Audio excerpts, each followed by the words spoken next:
here guys in Pagbilao, Quezon.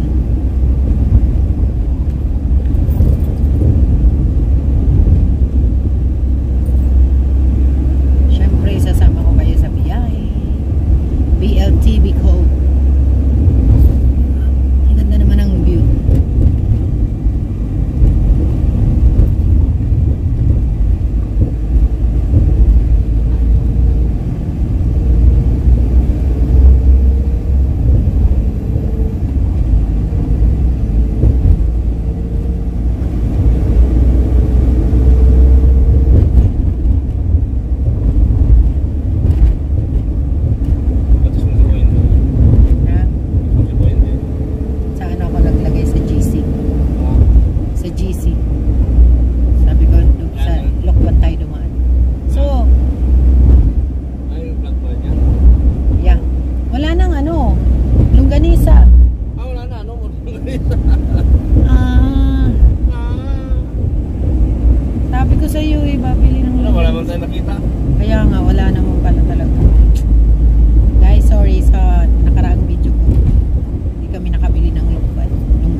guys, paakyat na tayo ngayon. Ito na guys yung start ng paakyat sa Bitukang Manok guys. So, sana panoorin nyo ang video na to guys hanggang dulo. Okay guys, kayo na yung maghusga kung talaga bang Bitukang Manok look alike ba siya talaga. Pero ang masasabi ko lang sa inyo at masisigurado ko, ito po talaga ay bangin. So, guys, samahan nyo ako and tuklasin natin kung talaga bang totoo na itong kalsadang ito ay katulad ng bitukan ng manok. Kaya siya tinawag na Bitukang Manok.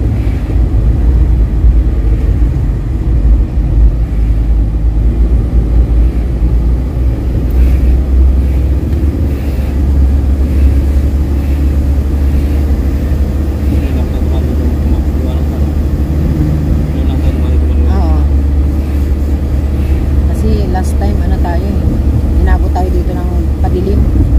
So guys, pasensya na kung medyo maingay kasi kapag umakyat na po kami dito sa lugar na to ay binubuksan na yung bintana ni partner ng aming driver and pinapatay niya kasi yung aircon. So ayun po guys, yun ang totoo doon. Besides, malamig naman po talaga siya.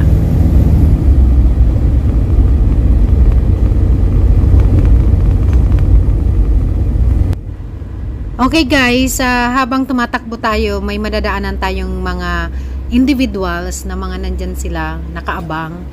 Kasi po sila yung nagga-guide sa mga drivers, katulad niyang madadaanan natin, na para kung sakali man may mga parating din galing sa taas, yung mga pababang sasakyan at saka mga paakyat, para hindi sila magkaroon ng aksidente, maiwasan yung aksidente guys. So, may mga tao dyan na mga nakatayo sa mga designated area dyan na sila yung nagbibigay hudyat. Diba? For example, yung nasa taas guys na nakabantay, maghuhudyat sila doon sa mga nasa baba kung pagpapago na ba yung galing baba or alin ang maggugo muna yung galing taas. Kasi guys, yung kurbada na dyan is talagang sobrang kurbada po nito and pataas po kasi yan, itong kurbada na to. So sila guys yung nag-guide sa atin para maiwasan natin. Yan, kung nakikita nyo yan guys, yan, paikot yan. So kung nakikita nyo yan guys, kailangan talaga ng tao. Parehas nito guys, so kinakain niya yung kabilang side ng sasakyan once na nag-curve na, nagkurbada siya guys. So para maiwasan yung aksidente, nakahimpil muna yung galing taas. So tayo ang magugo na galing baba. So pagkatapos natin, magsisign naman sila doon na igugo nila yung pababa doon ng mga nandun sa baba naman guys ay pa-stop nila. So yan po yung ginagawa nila guys to help all the mga drivers. Dito kami sa taas na ng makikita niyo yan guys kanina sa video. So kami nandito na kami sa taas.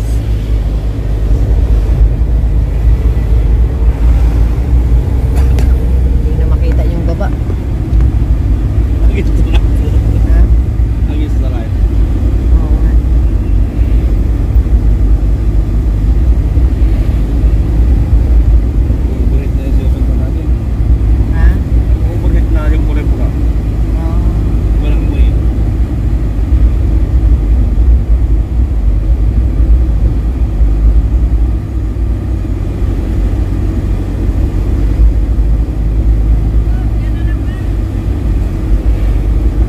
Pala dito, ang dami pang nila, no? Ang dami nilang tao.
So guys, kung kayo ay nanonood pa hanggang ngayon dito sa video na to, ay gusto ko kayong i-welcome sa Atimunan, Quezon Province. So guys, panoorin nyo hanggang dulo kasi ito yung makikita nyo. Ayan na guys. So this is it. Nandito na tayo sa Atimunan, Quezon. And sobrang ganda. Ang daming turista. At saka mga biyahero guys, mga syempre mga biyahe papuntang Bicol, Bisaya na dumadaan ng Sorsogon. So yan yung mga tao dyan guys na makikita nyo sa video na to. Kaya guys, huwag po kayong titigil sa panonood. Tuloy-tuloy lang po. Please don't skip ads. Thank you.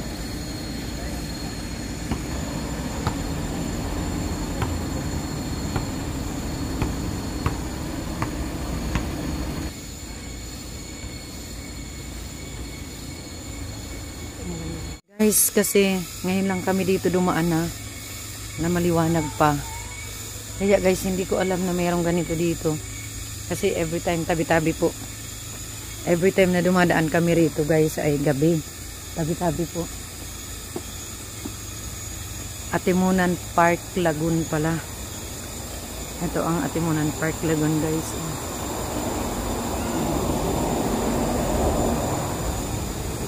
So dahil ngayon lang kami dumaan dito ng maliwanag pa guys. Ngayon ko lang to nakita. Promise, nakailang balik na kami dito. Tabi-tabi po. Makikiraan po. Tabi-tabi po. Tabi-tabi po.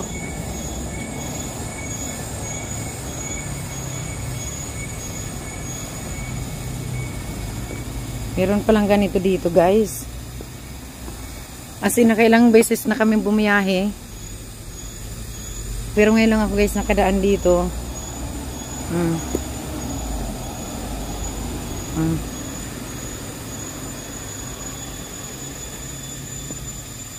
Tabi-tabi po. Ayan, may mga ano siya. Ayan, tabi-tabi po guys. Tabi-tabi po.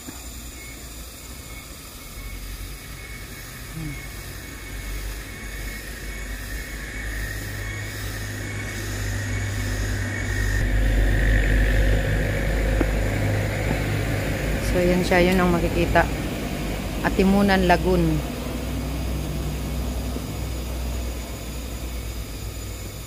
Yun, oh.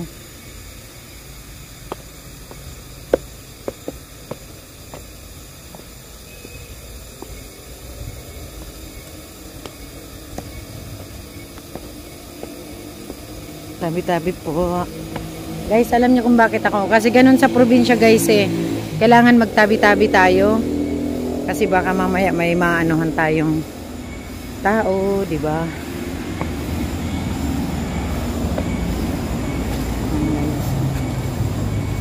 Tabi-tabi po. Tabi-tabi po. Tabi-tabi po. Ayan guys.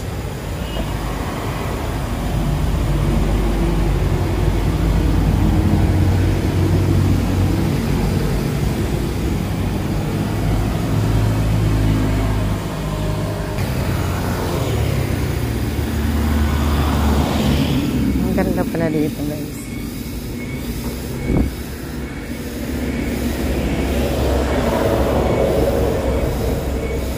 So first time kong nakadaan dito, to be honest guys. Oh.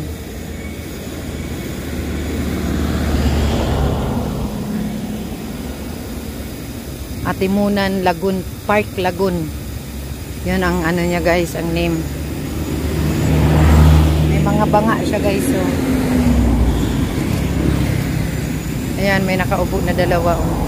Kaso guys, walang tubig. Supposedly may tubig dapat to eh. So hindi yata nila nilagyan ng tubig guys.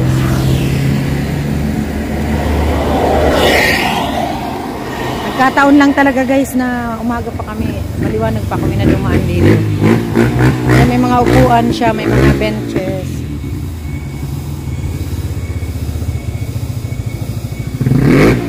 Tuloy po kayo sa Atimunan. Tanang CR.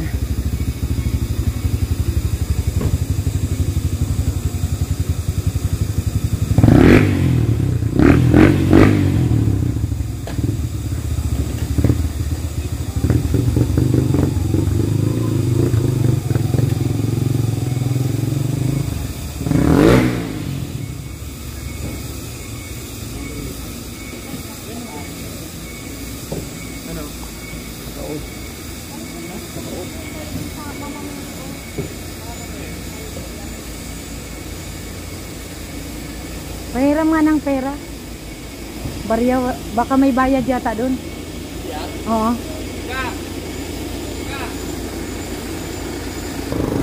Oy.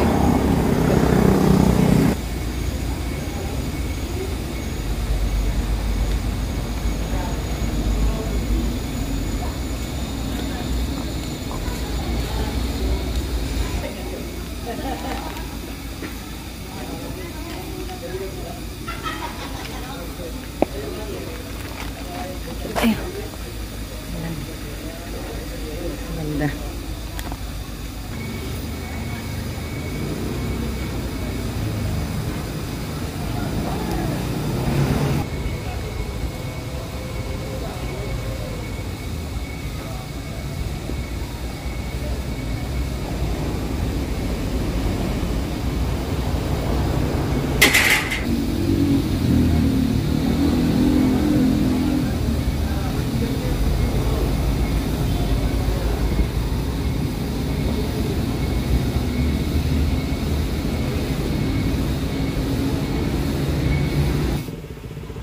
So guys, pasensya na kayo dito kasi wala naman tayong videographer, 'di ba? So hindi natin walang magbi-video sa atin kaya eto umakyat ako diyan and syempre in-experience ko lang guys yung doon sa pinakataas and ngayon ato paakyat na tayo and diretso lang and pagdating doon sa taas syempre ano lang tayo, tumayo. You know, to prove that, you know, I've been here. So, di ba? Happy lang. And ayan, pababa na rin ulit ako. So, ayun guys, kung makikita nyo, di ba? Sa edad ko na to, and how many times na akong bumibiyahe, pero first time ko pong naka-experience dyan.